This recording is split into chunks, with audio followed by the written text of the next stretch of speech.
반갑습니다. 자, 상법 보험편 강의 시간입니다. 여러분 다 알다시피 이 상법 보험편이 1차에서 당연히 고득점 과목이죠. 법조문이 얼마 되지 않고, 그리고 법조문 외의 거 나오지 않기 때문에 사실상 법조문만 잘 외우면 충분히 고득점할 것이다 이렇게 보면 됩니다. 자, 그럼 여러분 책 5페이지부터 바로 들어가도록 할게요. 통칙이라고 되어 있죠.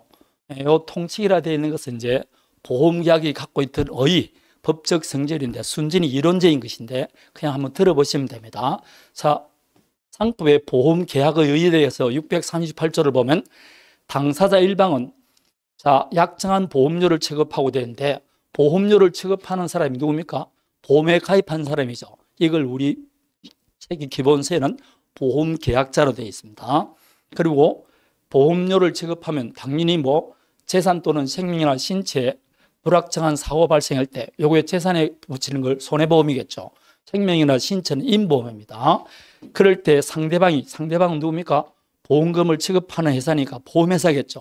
그걸 우리 상법에서는 보험자라 되어 있습니다. 따라서 보험계약은 보험계약자와 보험자 사이에 하는 계약입니다. 용어 기억하셔야 돼요. 보험계약자, 보험자 그렇습니다. 그럼 이 법적 성질을 한번 살펴볼 것 같으면 보험계약은 유상상무계약이다 이렇게 되어 있습니다. 이거 그냥 유상상무계약이다 외우면 되는데 흔히 말할 때 우리가 출인행위라는 게 있습니다. 그 출인행위는 우리가 흔히 말할 때 출인행위란 내 재산을 감소시키고 타인 재산을 증가시키는 행위를 출인행위라고 그래요. 예컨대 갑과 할 사이에 건물 매매 계약이 체결된다. 그럼 건물 매매 계약이 체결되면 내 소유권이 매수인에게 이전됩니다. 그럼 내 재산이 감소되고 타인 재산이 증가되는 행위니까 이런 출인행위라 그래요. 마찬가지다. 갑이 건물을 을에게 정려를 한다. 그럼 정려계약을 하더라도 내 재산이 감소되고 타인 재산이 증가되니까 이것도 역시 출인행위입니다. 근데 이 출인은 대가가 있습니까? 없습니까? 있죠. 매수인으로부터 대금을 받습니다. 이렇게 대가 있는 출인행위를 우리는 유상행위, 이런 계약을 유상계약이다 이렇게 말합니다. 여기는 대가가 있습니까? 없습니까? 없죠. 이걸 무상계약이다 이렇게 말합니다.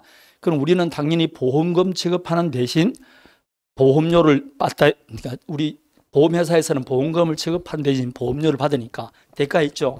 그래서 유상계약이다 이렇게 말합니다.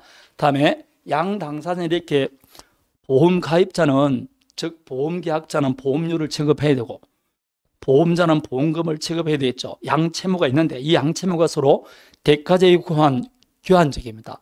내가 보험료를 주지 않으면 보험금을 취급하지 않을 것이고 보험금을 취급 안 하지 않으면 보험료 안 주겠죠. 이렇게 서로 대가제이고 교환적인 양채무를 부담하는 계약을 쌍무계약이라고 합니다.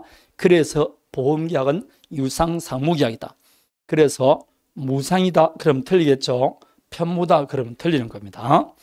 자, 다음에 방금 말했습니다. 보험계약자와 보험료 취급하고 보험자는 보험금을 취급한다 이렇게 되어 있을 겁니다. 다음에 낙성분료식 계약이다 라고 되어 있습니다. 낙성분료식 계약이다는 뭘 말하냐?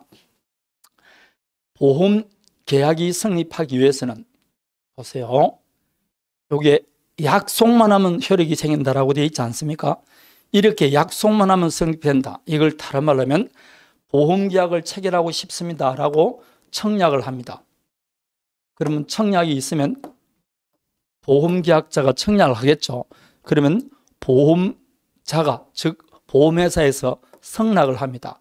이렇게 승낙만 하면 바로 계약이 성립된다. 이런 계약을 낙성계약이다 이렇게 말합니다. 이해되겠죠? 그래서 보험금이 지급돼야만 보험계약이 성립한다 그러면 틀려요. 그냥 두 사람이 우리 보험계약을 체결합시다. 좋습니다. 라고 약속만 하면 성립되는 계약입니다. 보험료를 지급해야 된다지 이행까지 해야만이 성립되는 계약을 요물계약이라고 그래요.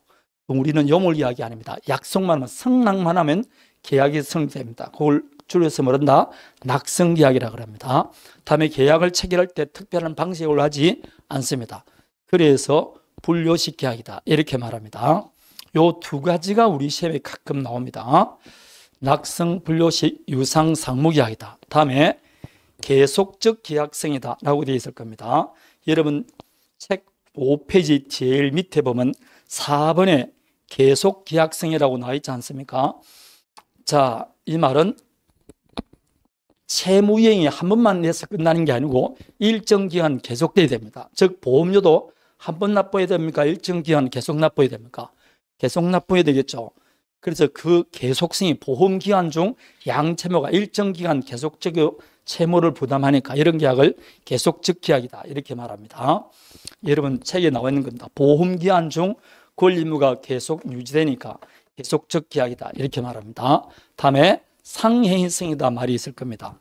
여러분 책 보면 2번에 나와 있을 겁니다. 당연히 보험자는 보험금을 받으면서 무상으로 하는 게 아니고 영업을 위해서 영리를 목적으로 하는 거죠.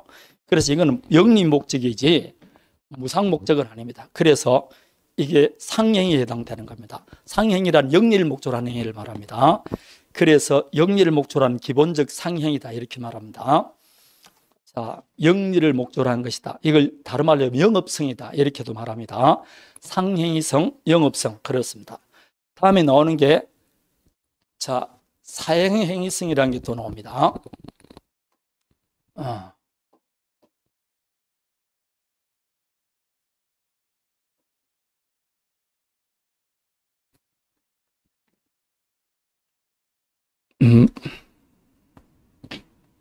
아이고.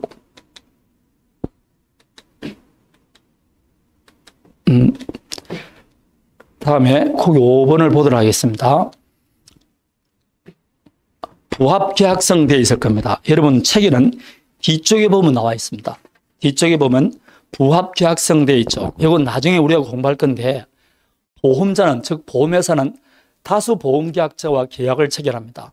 그럴 때 그때마다 계약 내용을 새로 만든다는 것은 불편하겠죠. 그래서 보험자가 보험계약을 일정 미리 만듭니다. 그 만든 계약에 따라 우리는 그대로 계약을 체결할 수밖에 없습니다. 이렇게 당사자 일반인 계약 내용을 미리 정하는 것을 약관이라고 합니다. 그 약관에 따라 계약을 하는 것을 흔히 말할 때 부합계약성이다 이렇게 말합니다. 그래서 기억에 나와 있듯이 보험회사가 미리 계약 내용을 정리하는 약관을 제거하고 보험계약자를 승인함으로써 부합계약성을 가진다라고 되어 있죠. 결론적으로 말하면 우리 보험자 입장에 있을 때는 보험계약자 입장에서는 계약 내용을 임의로 정할 수 없고 사실상 그대로 받을 수밖에 없는 계약이죠. 이렇게 계약 내용이 한쪽 당사자에서 미리 결정되고 상대방은 사실상 그대로 따를 수밖에 없는 계약을 부합계약이다 이렇게 말합니다. 결국 내용 결정의 자유가 없는 것이겠죠.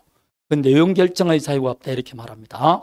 그러면 일방이 계약 내용을 작성했음에도 불구하고 어찌 계약 내용이 될까요? 일방이 했음에도 불구하고 어찌 계약 내용이 되느냐? 이에 관해서는 통설은 계약설, 합의설이라고 봅니다. 무슨 말이냐? 보험계약을 작성한 자가 아저씨, 즉 보험회사에서 이 내용대로 보험계약을 할까요? 라고 물어봤을 때 우리가 뭘 했다는 겁니까? 승낙을 했다는 겁니다. 승낙과 청락이 있으면 계약이 성립하죠. 그런데 일방이 작성했음에도 불구하고 그것이 계약 내용이 되는 것은 보험계약자가 승낙을 했기 때문이다. 즉 두 사람 사이에 보험 약관대로 보험을 체결하기로 계약을 했기 때문이다. 이걸 계약설, 합의설 이렇게 말합니다. 자, 이것도 가끔 가다가 문장이 나옵니다. 보험약관, 즉 약관은 일방이 작성했죠. 일방이 작성했음에도 불구하고 어찌 계약 내용이 되느냐? 그것은 합의설입니다. 약관 내용대로 계약을 체결하기로 합의를 했기 때문이다. 그래서 합의설 내지 계약설 그럽니다. 이것도 한번 기억하는 게 좋습니다. 합의설 내지 계약설이라고 합니다. 우리가 할 때 서로 다른 두 개의 사표시가 합치되는 걸 합의라고 그래요. 그래서 보험 요대로 계약을 체결할까요? 청락했을 때 보험계약자가 예스 승낙을 했다. 그럼 두 개가 합쳐졌으니까 이걸 합의라고 합니다. 그래서 합의설 이렇게 말하는 겁니다. 그럼 당연히 보험계약은 일방이 작성했으니까 누구한테 유리하게 작성했을까요? 당연히 작성자에게 유리하게 했겠죠. 그래서 이 부합계약성 약관에 따른 계약이기 때문에 여기 있다는 제한을 둬야 된다, 안 줘야 된다? 줘야 됩니다. 그리고 이런 책에 보면 보험계약자 등의 불이익 변경 금지 연책되어 있죠. 보험계약을 체결하고 난 다음에 보험계약제의 불이하게 변경하면 안 됩니다. 이런 걸 불이익 변경 금지 원칙입니다. 그러나 유리하게 바꿀 수는 있어 없어요? 있습니다. 그래서 불리하게는 바꿀 수 없고 유리하게는 바꿀 수 있다. 한쪽만 뭐라고? 강행 규정이다. 이런 걸 편면적 강행 규정이다. 이렇게 말합니다.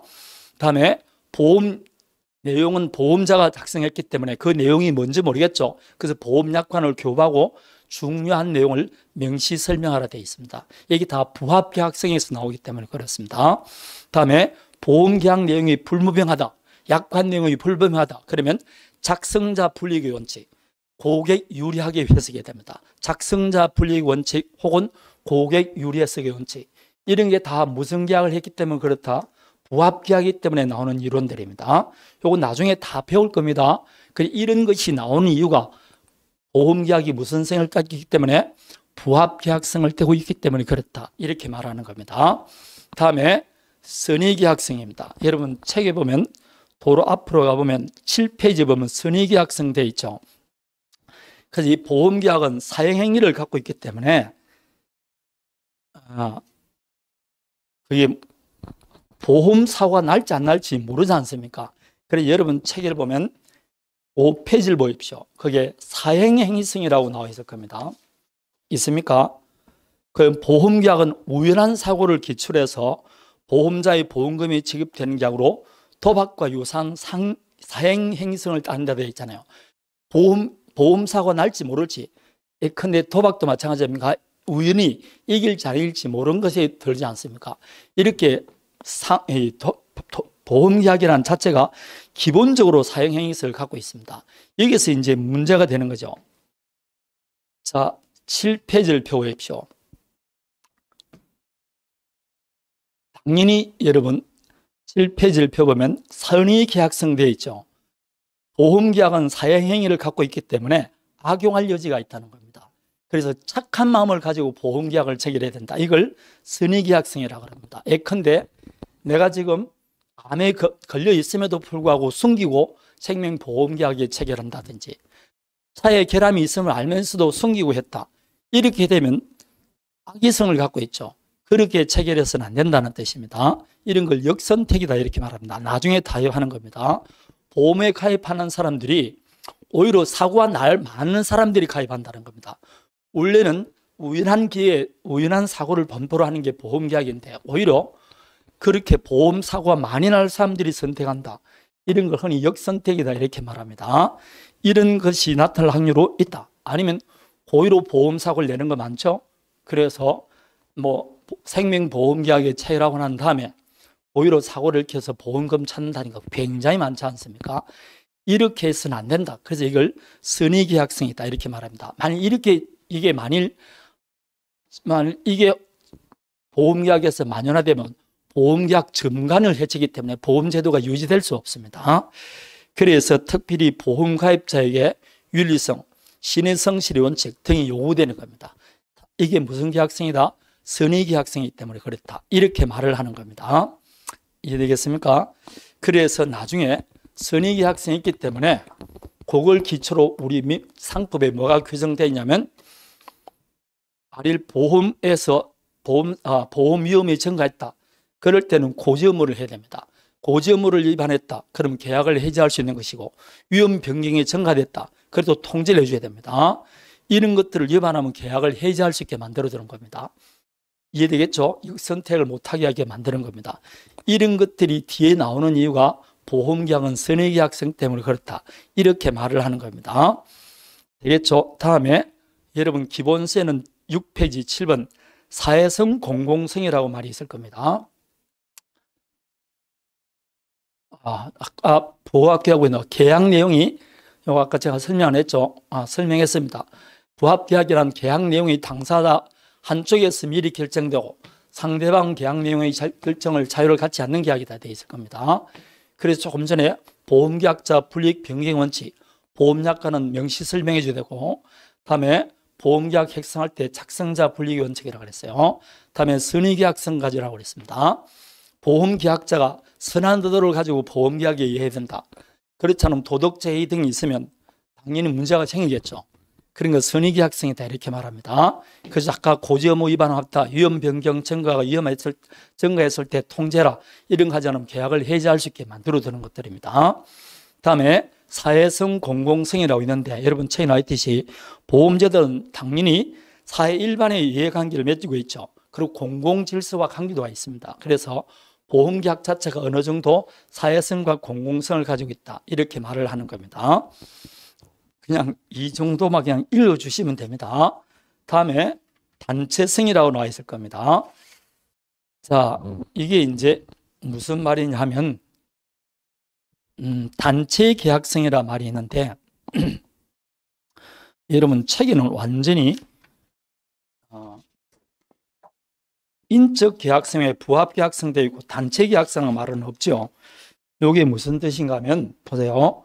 보험회사, 보험자가 있습니다. 그런데 보험에 가입할 사람들, 보험계약자가 굉장히 많죠. 이 보험계약자가 전체 보험 사고 날 확률이 있습니다. 그 사고 날 것을 위험성을 전부 다 해서 그걸 위험을 분산시키죠. n분의 1로 나누는 겁니다. 그럼 보험자 입장에서는 이 사고 날 사람 전체와 계약을 체결하는 것 같아요.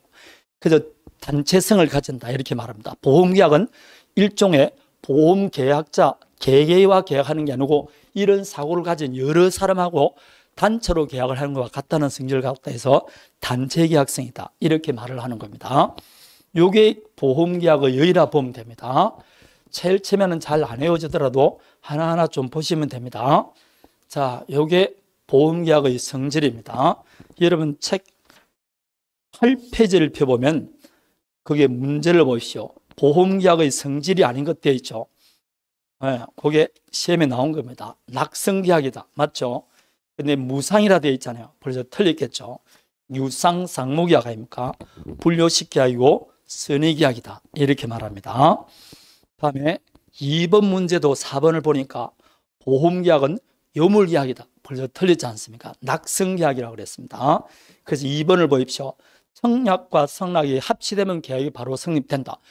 성락하면 바로 성립된다. 낙성계약 아닙니까? 그래서 3번이 틀린 것이다. 이렇게 말하는 겁니다. 별로 어려운 거 없겠죠? 자, 이제 그러면 보험계약의 요소를 보도록 하겠습니다. 가장 이제 처음 할 때 어려운 개념 중에 하나입니다. 보험계약은 어떤 요소를 갖고 있냐? 당연히 보험계약은 보험자와 보험계약자 사이의 계약이죠. 그래서 보험계약자는 보험료를 지급할 걸 약정하고 보험자는 당연히 보험금을 지급할 걸 약정함으로써 계약이 성립합니다. 그럼 보험계약의 당사자는 당연히 보험계약자와 보험자겠죠. 당사자는 문제 없습니다. 문제는 이 경우 계약을 반드시 당사자가 직접 해야 되느냐? 아니죠. 다른 사람을 통해서 대리냐, 중개인을 통해서도 계약할 수 있을까 없을까요? 있겠죠. 그래서 이 사람들을 보험자의 보조인 거랍니다. 이게 이제 한 문제씩 시험에 나옵니다. 보험자, 그게 대리상이라 보험 대리상이라든지 우리가 그냥 보험 설계사란 말 들어봤죠? 보험 설계사, 보험 중개인 이런 사람들이 나오는 겁니다. 그래서 보험 보조자 보고 보험료, 보험기간 이런 것들을 보는 겁니다. 하나하나 보는 겁니다. 보험료, 보험금, 보조인 이런 것들을 봅니다. 보험기간 이런 걸 차례대로 한번 보도록 하겠습니다. 계약의 당사자는 누구라고? 보험계약자와 보험자입니다. 자, 그래서 첫 번째 보험 대리상입니다.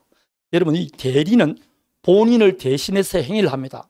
그래서 본인을 대신해서 계약을 체결할 수 있습니다. 이걸 체약할 수 있다고 합니다. 계약을 체결할 수 있던 체약 권리를 갖고 있습니다. 그럼 계약을 체결할 권리를 갖고 있으니까 이 보험자가 갖고 있던 모든 권리를 다 행사한다고 보면 됩니다. 그냥 다 행사한다고 보면 돼요.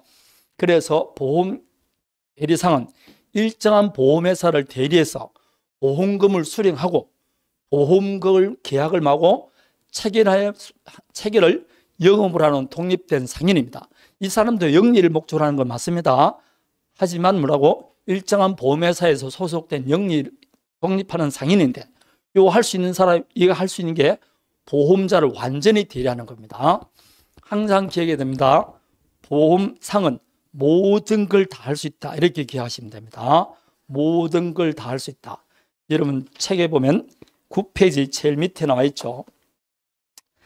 자, 그래서 일정한 보험회사를 예컨대 삼성화재보험이면 삼성화재, 아니면 뭐 하나증권이면 하나보험이면 하나, 이렇게 계속되어 있는 대리상입니다.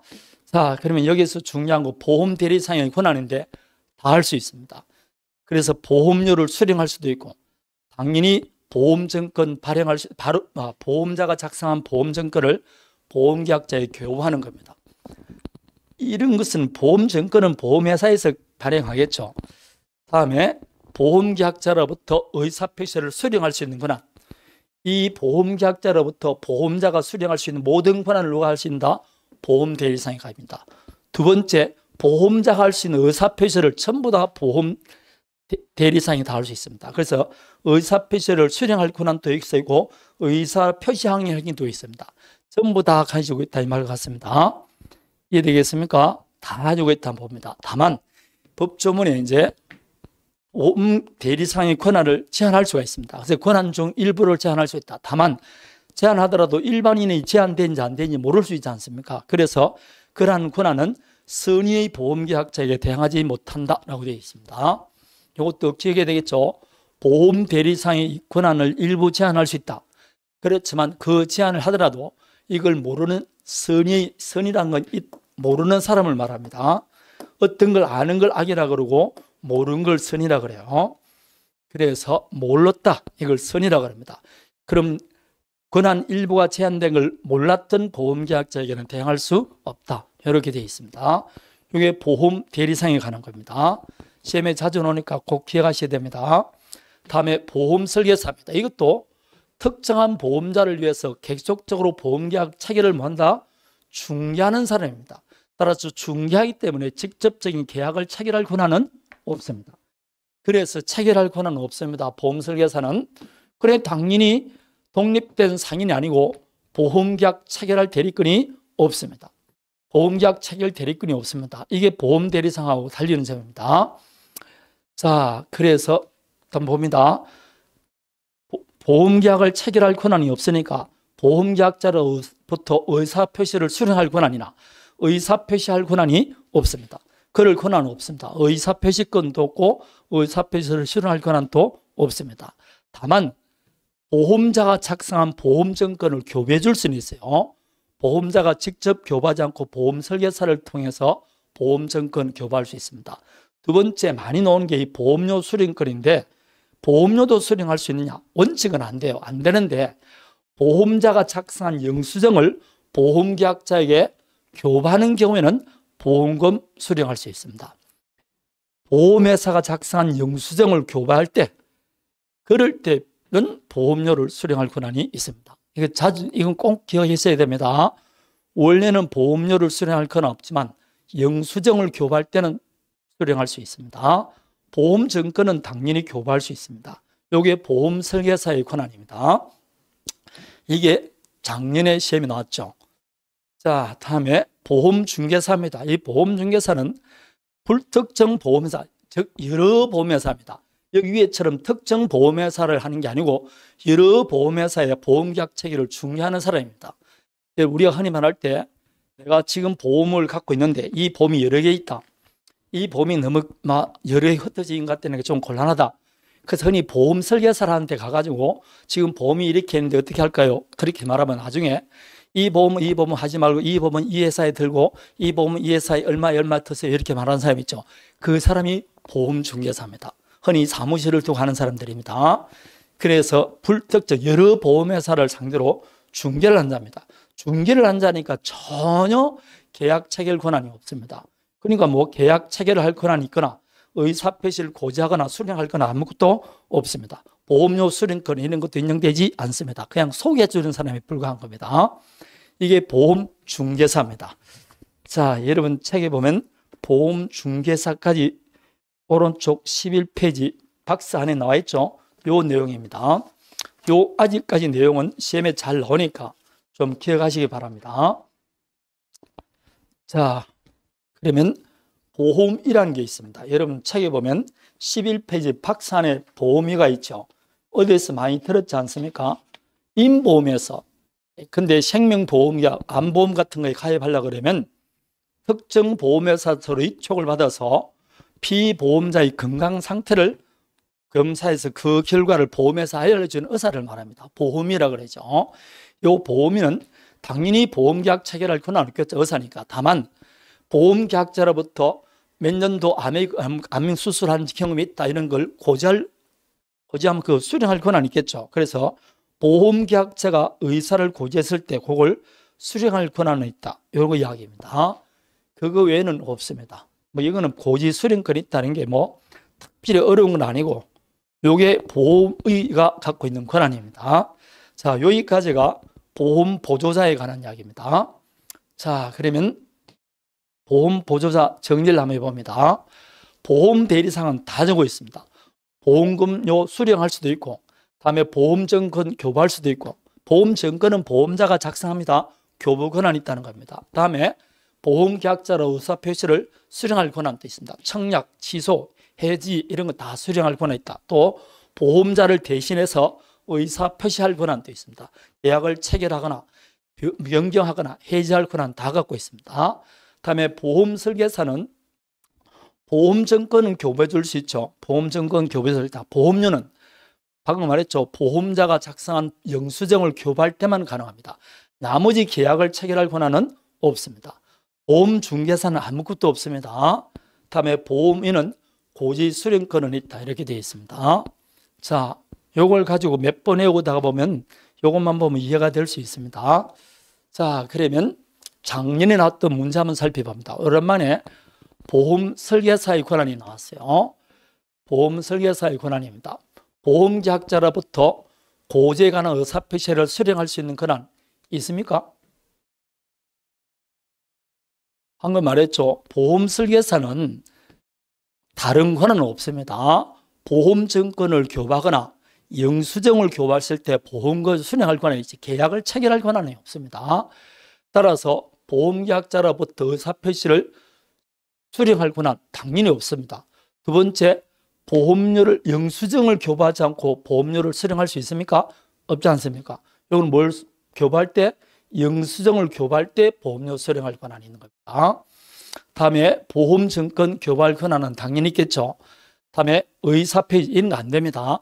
의사표시를 수령하거나 의사표시할 권한은 없습니다. 따라서 보험설계사한테 물어볼 때 의사표시 이렇게 나오면 다 틀리는 거예요. 의사표시를 수령하거나 받거나 이런 거 없습니다. 그래서 답은 당연히 3번이 되겠죠. 자, 요게 작년에 어떤 보험 설계사에 관한 문제입니다. 충분히 여러분도 맞출 수 있겠죠. 다음입니다. 이해관계자를 한번 봅니다. 이제 보험계약의 이해관계자인데 여기는 요것도 좀 여러분이 굉장히 헷갈려하는 사람이 많습니다. 첫 번째 피보험자입니다. 피보험자란 것은 당연히 손해보험과 임보험이 틀리겠죠. 손해보험은 피보험이익의 주체로서 보험사고 발생했을 때 보험금 청구권을 가진 자입니다. 예컨대 자동차에 내가 만일 손해보험 가입했다. 그럼 내가 피보험자가 되겠죠. 그럼 당연히 사고가 났을 때 내가 보험금을 청구할 수 있습니다. 이걸 피보험자다 이렇게 말합니다. 보험이익의 주체다 이렇게 말하면 됩니다. 보험이익의 주체, 임보험에서는 당연히 생명이나 신체에 보험을 붙인 자입니다. 자, 상해보험을 들었다. 그럼 당연히 보험에 붙인 자. 다음에 임보험에는 당연히 뭐 생명보험도 있겠죠. 이런 걸 말합니다. 되겠습니까? 다음에 독특한 게 보험 수익자란 말이 나옵니다. 이거는 손해보험에는 당연히 피보험자가 보험 수익자니까 문제가 없는데 여기 임보험에는 보험 수익자라는 게 존재합니다. 보험사고 발생했을 때 보험금을 청구할 수 있는 사람입니다. 그 상해보험은 자기가 청구할 수 있지만 생명보험은 다른 사람이 청구할 수도 있겠죠. 그러면 보험 수익자가 달라지는 겁니다. 예컨대 집사람이 제 생명보험을 가입했어요. 그럼 내가 생명보험에 가입하고 났을 때 내가 만일 죽으면 보험 수익자는 아들, 딸로 되어 있어요. 그럼 보험 수익자가 누굽니까? 아들, 딸이 되는 겁니다. 이렇게 보험 사고 났을 때 보험금을 청구할 수 있는 사람을 보험 수익자다 이렇게 말합니다. 어디만 존재한다고? 임보험에만 존재합니다. 그럴 때 만일 자기를 위한 보험계약에 체결하면 예컨대 상해보험에 체결했다. 그럼 내가 보험에 체결했기 내가 피보험자겠죠. 그럼 사고가 났을 때도 내가 보험을 받을 수 있으니까 내가 보험 수익자겠죠. 그렇지 않습니까? 그러나 타인을 위한 보험은 틀립니다. 보험 수익자가 다른 사람이 되어 있었다. 그럼 보험계약자는 집사람이지만 그 피보험자가 아닙니다. 보험 수익자가 아니겠죠. 제3자가 보험 수익자니까. 이렇게 타인을 위한 보험에는 보험계약자와 보험 수익자가 달라질 수 있습니다. 그냥 이것 간단하게 생명보험에 생각하시면 됩니다. 저도 생명보험에 가입하고 있어요. 근데 보험 수익자는 제가 아니죠. 다른 사람입니다. 그러나 그거 외에는 뭐 이런 건 있죠. 임보험이라도 상해보험은 좀 틀리지 않습니까? 내가 지금 상해가 났을 때 몇 주 진단 나오면 보험금 나오죠. 그럴 때 내가 보험금 수령권자입니다. 그럴 때는 보험계약자나 보험 수익자나 같은 말이겠죠. 그래서 타인을 위한 보험에서 틀린다고 볼 수 있습니다. 자, 다시 정리합니다. 피보험자는 손해보험에서는 보험이익의 주체자입니다. 피보험, 보험 당한 사람이 이익의 주체자로서 사고 났을 때 보험금 청구할 수 있는 사람. 임보험에서는 보험에 붙여진 자입니다. 생명보험이나 신체 보험에 붙여진 자. 내 생명보험이나 내 신체 상해 보험에 붙여진 자. 그걸 제가 임보험, 피보험자죠. 제가. 다음에 보험 수익자는 보험을 받는 사람인데 여기는 임보험만 존재해야 한다고 그랬습니다. 자, 이해 좀 되겠습니까? 이제 여기까지 이해 좀 돼야만이 뒤에 문제를 좀 팍팍 나갈 수 있습니다. 자, 다음에 보험계약 요소에서는 보험사고가 있어야 되겠죠. 그래서 보험사고를 좀 봅니다. 자, 보험사고라는 것은 보험계약에서 보험자의 보험금 지급 체계를 구체화시키는 사고입니다. 당연히 생명보험은 사망이라든지 상해보험은 상해, 다음에 손해보험은 사고가 발생해야 되겠죠. 보험사고가 발생해야만 보험금을 지급하는 겁니다. 근데 이 보험사고는 되기 위해서 요건이 가장 중요한 요건이 당연히 우연성이죠. 불확정성입니다. 보험사고는 우연한 것이어야 됩니다. 그러지 않으면 보험사고를 할 수가 없습니다. 이 불확정성은 보험사고는 우연한 것인데 그것은 보험사고의 우연성은 발생 여부가 결정되어 있지 않는 것, 우연한 것, 발생 시기, 방법 중 어느 하나만 불확정하면 보험사고는 불확정이 됐다 이렇게 말합니다. 셋 다 불확정한 것이 아니고 이 셋 중 어느 하나만 불확정하면 불확정한 것이다 이렇게 말합니다. 그럼 판단 시기는 언제 들어가냐? 당연히 계약 당시를 기준합니다. 계약 당시를 기준한다 이렇게 말합니다. 다음에 위험의 발생 가능성이 있어야 됩니다. 위험 발생 가능성이 있어야 된다. 따라서 만일 보험계약 당시, 계약 당시를 말합니다. 이미 보험사고가 발생했거나 아니면 보험사고가 발생할 수 없다. 불가능한 것이다. 이럴 때는 보험계약은 무효가 되는 겁니다. 이는 불확정, 발생 가능성이 있어야 되는 겁니다. 다만 법조문이 있습니다. 당사자 쌍방과 피보험자가 이를 알지 못한 때는 그러하지 않다. 예컨대 제가 생명보험에 가입했는데 아니 암보험에 가입합니다. 근데 저는 벌써 암에 걸려 있어요. 근데 나는 암에 걸린 사실도 모르고 보험자도 모르고 계약 당사 다 모릅니다. 이럴 때는 그 보험계약은 유효란 뜻입니다. 원래는 이미 발생했을 때는 그 보험계약은 무효입니다. 그렇지만 요거는 외적으로 유효입니다. 요것도 시험에 찾아오니까 꼭 기억하셔야 됩니다. 당사자 쌍방과 피보험자, 이 당사자 쌍방이라는 건 보험계약자, 보험자 이 말입니다. 다음에 피보험자, 제가 피보험자가 되겠죠. 집사람이 보험계약을 체결했다. 그런데 내 신체 보험계약을 체결한 겁니다. 그럴 수 있겠죠. 그럴 때 되면 보험계약자는 누가 되는 겁니까? 집사람과 보험자가 되겠죠. 다음에 피보험자는 제가 되는 겁니다. 이걸 알지 못한 때는 그러하지 아니하다 이렇게 되어 있습니다. 자, 이거 꼭 기억하셔야 됩니다.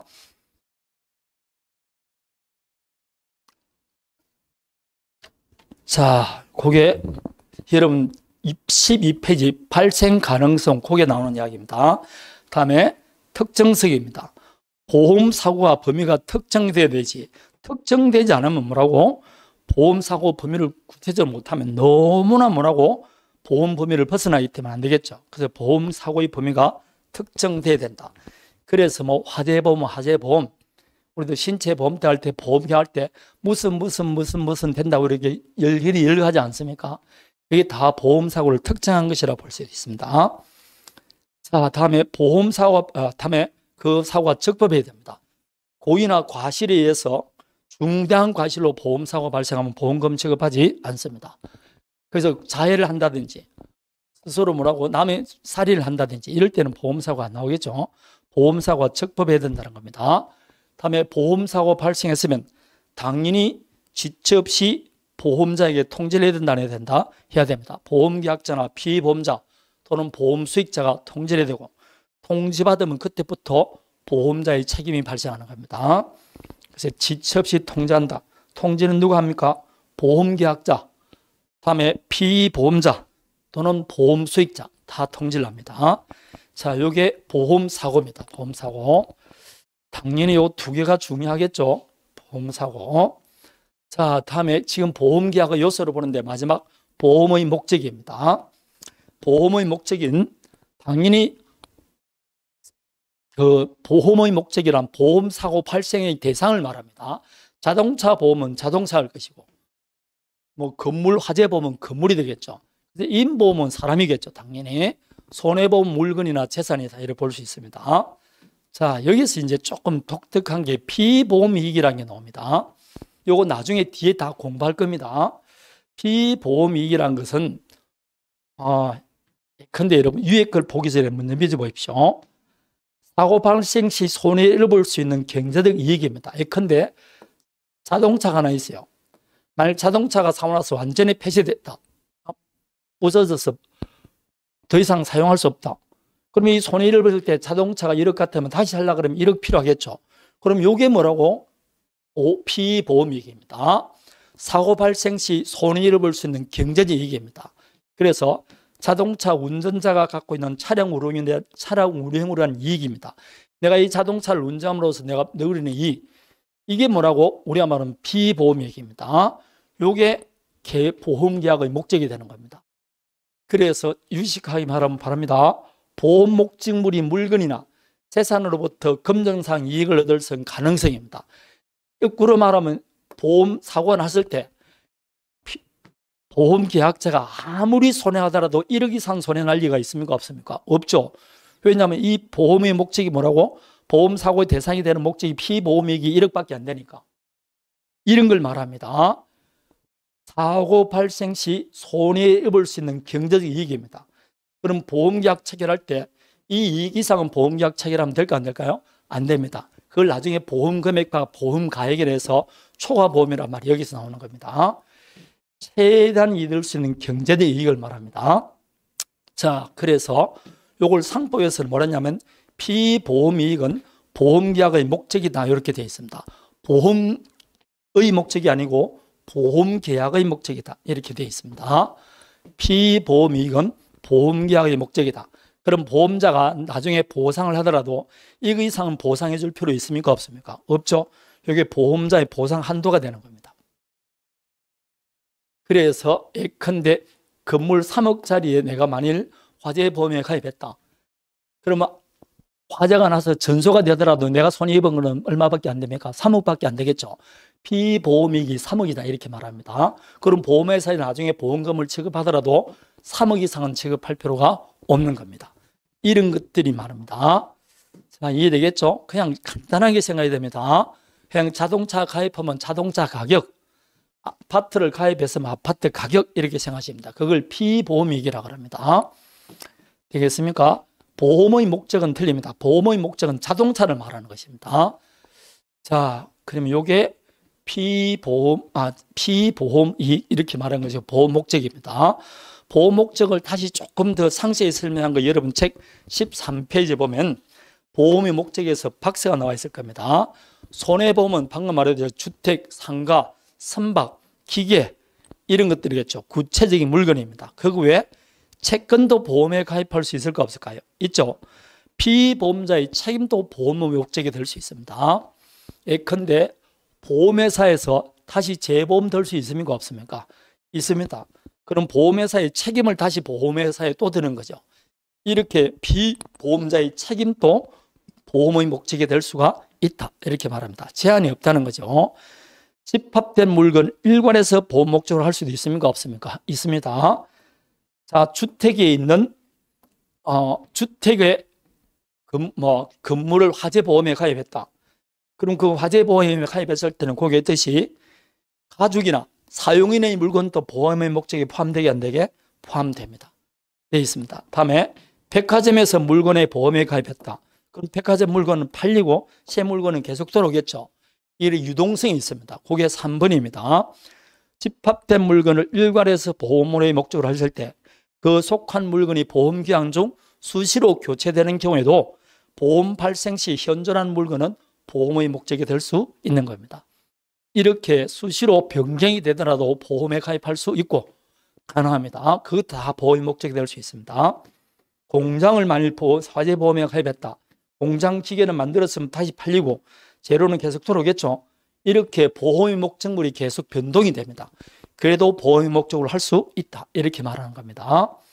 자, 그래서 책임보험에서는 다 된다 보시면 되고, 임보험은 당연히 신체나 생명입니다. 이게 보험의 목적이 뭔지 알겠죠? 네, 보험의 목적 그렇게 말합니다. 자동차, 사람, 신체, 생명 이게 보험의 목적입니다. 그걸 보험에 가입하지 않습니까? 다음에 그 밖의 요소가 있는데 이제 그 밖의 요소 중에 대표적인 게 보험료와 보험금이 있겠죠.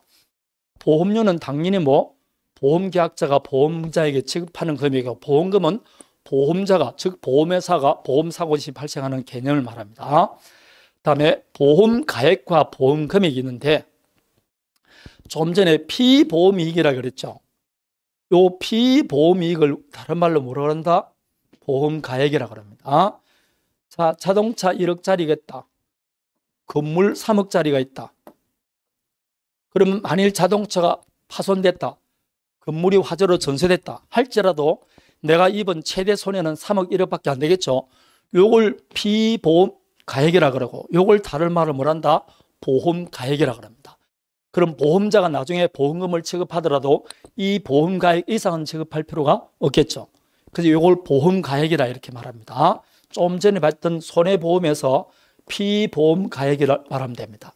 근데 생명보험에서는 피보험 가액이라는 게 없죠. 생명에 차별인 건 아니지 않습니까? 손해보험에서 이야기입니다. 보험 가액이라는 건 손해보험에서 보험 가액이라는 게 나오는 거죠. 피보험이다. 다음에 보험 가입 금액입니다. 그러면 이게 3억짜리 건물인데 내가 화재보험에 가입했을 때 화재가 나더라도 나는 전 손해를 받는 것이 아니고 그 중에 2억짜리 보험에 가입하고 싶다. 그럼 보험 가입 금액 얼마다? 2억입니다. 계약 당사자가 약정한 보험 가액 한도 내에서 손해배상 책임의 한도액입니다. 즉 보험 가액이라 해서 보험 가액만큼 보험 금액을 가입하는 게 아니고 그 중에서 당사자 약정에서 그 한도 내에서 책임지는 것을 말합니다. 그래서 우리도 보험에 상해 보험에 가입할 때 5억짜리 가입할 수도 있고 10억짜리 가입할 수도 있겠죠. 그러면 내가 자동차 보험에 가입하더라도 크게 가입할 수도 있고 5억짜리 가입할 수도 있고 3억짜리 가입할 수도 있겠죠. 그래서 당사자끼리 정한 보험 가입을 말합니다. 여기서 이제 요 두 개가 차이가 나면 문제가 생기는 게 초과보험, 중복보험 등이 있습니다. 자, 내가 보험에 가입한 금액, 요 보험에 가입한 금액은 뭘 초과해서는 안 된다? 보험 가액을 초과할 수는 없습니다. 그런데 예컨대 5억짜리 건물에 보험에 가입했어요. 화재 보험에 가입했는데 보험 가액이 5억입니다. 그럴 때 보험 가입 금액도 5억 했어요. 나중에 부동산 가격이 훅 떨어져 지금 금액이 3억밖에 안 나갑니다. 그럼 지금 현재 보험 가액 얼마밖에 안 나갑니까? 3억밖에 안 나는데 보험 가입 금액은 5억입니다. 그럼 최대 손해를 하더라도 3억밖에 손해 안 나는데 보험자에는 지금 보험금을 5억 지급해야 되잖아요. 이렇게 보험 가입 금액이 보험 가액을 초과하는 걸 초과보험이라고 합니다. 이런 걸 초과보험이라 나중에 나옵니다. 초과보험일 경우. 다음에 중복보험입니다. 어떻게 하느냐? 요 보험을 가입합니다. 할 때 A 보험회사에 3억 가입하고 B 보험회사에 3억 가입하고 C 보험회사에 3억 가입합니다. 그러면 하나 보험회사에서 봤을 때는 보험 가입을 초과하지 않지만 합산하면 보험가액을 초과하겠죠. 이렇게 중복보험일 때 보험가액을 또 초과할 수 있습니다. 이럴 때 어떻게 할 거냐? 이게 이제 나중에 중복보험이 나오는 겁니다. 이게 다 무엇 때문에 틀린 것이, 무엇 때문에 일어납니다? 보험가액과 보험가입 금액이 다를 때 일어나는 겁니다. 자, 이제 가입 금액이란 거라고 줄입니다. 보험가액과 보험금액입니다. 보험가액과 보험금액입니다. 보험금액은 보험가입 조금 보험가액 범위 내에서 보험금액을 지급하는 겁니다. 보험회사에서 최대 지급할 수 있는 보험 한도액을 보험가입 금액이다 이렇게 말합니다. 그래서 상해보험일 경우 예컨대 물건에 하자가 있을 때, 제조물에 하자가 있을 때 하자에 대해서 보험에 가입합니다. 그럼 최대 뭐 이래서 났잖아요. 1억 보험에 가입했다고 돼 있죠. 그럼 최대 1억이라는 이 사고 났을 때 보험회사에서는 최고 얼마까지 준다는 겁니까? 1억입니다. 이게 보험 금액이라는 겁니다. 그러면 나중에 사고 났을 때 그 중에서 사고 얼마 났고 단존이익 얼마인지 해가지고 그 중에서 얼마를 보험 금액으로 지급하는 겁니다. 오케이. 자, 여기까지만 좀 잘 하시면 됩니다. 그러면 뒤에 거 잘 이해될 수 있어요. 자, 이제 되겠습니까? 보험가액, 보험금액입니다. 요거는 손해보험에서 이야기입니다. 피보험 이익을 말합니다. 자, 피보험이란 조금 전 안에 이야기했죠. 여기까지가 다음에 보험기간 가액이 있죠. 보험금액이 있습니다. 요거 보험가액과 보험금액 나중에 다시 본다 그랬습니다. 책 102페이지 보면 상세히 나옵니다. 그때 다시 하도록 할게요. 요거 하면서 초과보험, 중복보험을 할 겁니다. 다음에 자, 한번 봅니다. 설명을 좀 드리기 위해서 좀 전에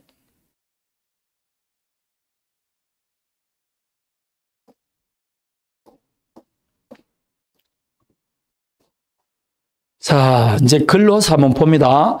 제가 조금 전에 설명했던 거 글로서 한번 봅니다. 만약 자동차 보험에 가입하는 경우 자동차 보험 가액은 해당 자동차가 현재의 가치를 기반으로 설정된다. 현재의 부동산 자동차 가치가 얼마다? 3억짜리면 3억이다 되겠죠. 건물의 보험에 가입할 때는 그 건물을 재건축한다든지 아니면 현재 시장 가치를 고려했을 때 얼마? 이게 보험 가액이 됩니다. 현재 그 건물의 가치를 말합니다. 현재 자동차 가치, 그걸 보험 가액이라 그래요. 이해되겠습니까? 보험 가액입니다. 근데 보험 금액은 만일 보험 사고 발생했을 때 보장받을 수 있는 금액입니다. 즉 보험 가액이 이 정도 되는데 그 안에서 이제 보험계약자가 최대 얼마까지 보험금을 지급하겠다고 약정하는 겁니다. 거기에 따라 보험료가 책정이 되겠죠. 이런 걸 보험 가액, 보험 금액이다 이렇게 말합니다. 이제 이해되겠습니까? 나중에 보험 가액, 보험 금액 할 때 다시 되는데 충분히 이해될 거라고 봅니다. 자동차 가격 아니면 아파트 가격, 그게 보험 가액이다 이렇게 생각하시면 됩니다. 다음에 1억 책임 보험에 가입했다는 말이겠죠. 그럼 그게 보험 가액의 1억이라는 것이 아니고 보험 금액의 1억이라는 뜻입니다. 그래서 보험자는, 즉 보험회사는 최고 1억까지 지급한다는 뜻입니다. 자, 다음에 보험 기간입니다. 보험 기간에서는 보험자가 책임을 지는 기간인데 여기 이제 문제되는 게 있습니다. 보험 계약 기간과 구별하라 되어 있을 겁니다. 이게 이제 나중에 소급보험이 존재할 수가 있습니다. 이거는 무슨 뜻인가 하면 1월 10일 날 보험에 가입합니다. 이게 요즘은 별로 없습니다. 이게 해상보험에서 많이 되는데 뭘 하느냐, 이 자동차가 선박을 운행합니다. 그건 선박보험에 가입하는 겁니다. 선박보험에 가입하는데 선박은 벌써 1월 5일 날 벌써 출항이 됐어요. 근데 보험계약은 언제 체결하느냐, 1월 10일 날 보험계약을 체결합니다. 체결하면서 1월 5일 날 출항 시부터 보험 책임을 지기 위해 약정을 하는 겁니다. 그럼 보험 계약은 기간은 1월 10일인데 보험 책임 언제부터 진다? 1월 5일부터 책임을 집니다. 이 말은 결국 책임이 소급하는 겁니다. 이걸 소급보험이라고 그래요. 이게 소급보험이 존재할 때는 보험 계약 기간과 보험 기간은 좀 틀려지는 겁니다. 보험 기간은 책임을 지는 기간, 보장 기간이고 보험 계약 기간은 좀 다르다고 볼 수 있겠죠. 이거는 소급보험이 있을 때 그렇게 되는 겁니다. 아니면 보험 면책 기간이 있을 겁니다. 생명보험 같은 경우에는 흔히 보험계약 체계로 3개월부터만 일어난 손해만 책임지겠다 이렇게 말하죠. 그럼 보험 책임을 지는 것은 오늘 1월 2일 날 3월 1일 날 계약을 했지만 3개월 뒤니까 6월 1일부터 발생한 보험사고만 책임지는 겁니다. 그럼 그때는 책임지는 기간과 보험 계약 기간이 좀 다르죠. 이런 걸 면책기간이라고 그러고 땡기는 것을 소급보험이라고 합니다. 이럴 때는 양자가 반드시 같지는 않다는 겁니다. 그래서 다시 보험기간과 보험계약기간이 반드시 일치하는 것은 아니다. 소급보험은 당연히 보험기간이 길고 책임지는 보험기간에 있을 때는 좀 어려우면 보장기간, 책임기간이라 생각하면 됩니다. 그래서 소급보험은 책임을 지는 기간이 훨씬 더 긴 거죠. 면책보험은 더 짧은 걸 말합니다. 자, 이런 것들이 보험기간에 관한 내용입니다. 자, 여기까지 어려운 거 다 했습니다, 여러분. 어려운 것, 이 보험편에서 가장 어려운 걸 다 했다고 보면 됩니다. 자, 문제 한번 풀도록 하겠습니다. 16페이지 1번을 보십시오. 상법상 보험 관계자에 관한 설명으로 옳지 않은 것 되어 있어요. 다음에 보험자는 보험사고가 발생할 경우 보험금을 지급 의무를 지는 자다. 맞죠? 보험계약자를 말합니다. 2번 손해보험의 보험계약자는 자기 명의로 보험계약을 체결하고 이게 보험금입니다. 보험금 지급 의무를 지는 자다. 맞죠? 보험가입자를 말합니다. 보험가입자, 보험계약자 그렇습니다. 다음에 손해보험에서의 피보험자는 보험을 당한 자죠. 피보험이익의 주체로서 보험사고 발생했을 때 보험금 지급받을 자다. 맞습니다. 다음에 4번 손해보험의 보험 수익자는 벌써 말이 틀렸죠. 보험 수익자라는 것은 인보험에 있지 손해보험에는 없습니다. 그래서 틀린 것입니다. 다음에 2번 이게 작년에 출제된 문제입니다. 상법상 보험 대리상에 관한 것입니다. 대리상은 다 할 수 있습니다. 그냥 무조건 뭐 할 수 있다? 다 할 수 있다 그러면 됩니다. 그래서 첫 번째 보험료 수령 권한 있죠. 고지의무 수령 권한. 다음에 보험계약 해지 권한. 여러분 보험자가 할 수 있는 해지, 의사표시 할 수 있는 권한 다 있습니다. 다음에 보험료 수령 권한 다 있죠. 다음에 보험금 수령 권한이 되는지 보험금은 누가 가져가는 겁니까? 보험금은 피보험자가 가져가야 되겠죠. 아니면 보험 수익자가 가져갑니다. 이 보험금을 보험 대리상이 가져갑니까? 이거는 말장난에 불과한 겁니다. 그래서 기역, 니은, 디귿이 되는 겁니다. 만일 이게 기역, 니은, 디귿, 리을이 나왔으면 다 틀릴 수도 있었겠어요. 왜냐하면 대부분 사람들이 외울 때 보험 대리상은 다 할 수 있다고 외우거든요. 그러니까 여기는 지금 보험금을 수령할 권한돼 있으니까 틀린 겁니다. 자, 다음에 4번을 보십시오. 가범 보험 대리상이 아니면서 특정한 보험자를 위하여 계속적으로 보험계약 체결을 중개한 자다. 그럼 이 사람 누굽니까? 보험 설계사죠. 그럴 때 권한을 물어봅니다. 그럼 포함보나 보험 증권 교부하고 보험료 수령 권한 물어보겠죠. 항상 물어봅니다. 1번 영수증을 병에게 교부하는 경우, 자, 갑이 자신이 작성한 영수증을 병에게 교부하는 경우 되어 있는데 지금 여러분 보험료 영수증은 누가 작성합니까? 보험자가 작성합니다. 그 보험자가 작성한 영수증을 보험설계사가 교부를 한다는 뜻이지 보험설계사가 영수증을 작성한다는 뜻은 아닙니다. 그래서 갑은 자신이 작성한 영수증을 병에게 교부하는 경우 병으로부터 보험금을 수령할 권한이 있다. 뒤에 거는 잘 맞는데 보험설계사가 작성한 이기 때문에 틀린 겁니다. 보험자가 작성한 영수증이지 보험설계사가 영수증을 작성하는 거 아닙니다. 중개하는 사람 아닙니까? 그래서 1번이 틀린 겁니다. 확실히 되겠죠? 2번 갑은 을이 작성한 보험증권을 병에게 교부할 권한이 있다. 다음에 3번, 4번처럼 무슨 의사표시 나오죠? 못합니다. 수령을 권한, 표시 권한 다 없습니다. 없다 그러면 됩니다. 이해되겠습니까? 그럴 권한 없습니다. 자, 여기까지입니다. 여기까지가 보험을 처음 공부하는 사람한테 제일 헷갈리고 그게 그것 같고 이게 같은 내용입니다. 그런데 처음 할 때 이걸 좀 잘 기억하셔야 돼요. 잘 기억하시면 나중에 할 때는 굉장히 쉽습니다. 자, 좀 쉬었다 하도록 할게요.